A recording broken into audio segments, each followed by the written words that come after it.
How to fix YouTube offline videos not playing. First, you're going to verify the 30-day online sync. YouTube Premium requires your iPhone to connect to cellular data or Wi-Fi at least once every 30 days. If you've been offline longer than 30 days, your downloaded videos will show a loading error until you reconnect to authenticate your premium status.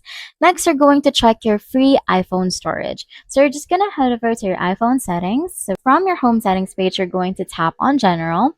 From the general page, you're going to tap on iPhone storage. If your device memory drops below 1 gigabyte, iOS restricts background playback files, causing downloaded YouTube videos to freeze or fail to launch. Next is to turn off download over Wi-Fi only. So you're going to do that by heading over to the YouTube app. And then from here, you're going to tap on your profile from the bottom right corner of your page.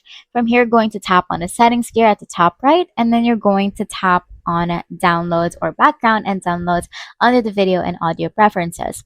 From here, you're going to toggle off download Wi-Fi or download over Wi-Fi only. If this setting is enabled while you're on mobile data, YouTube may block playback or sync for partially downloaded files. And that is how you're going to fix YouTube offline videos not playing. If this video interests you, I have linked the product link down below.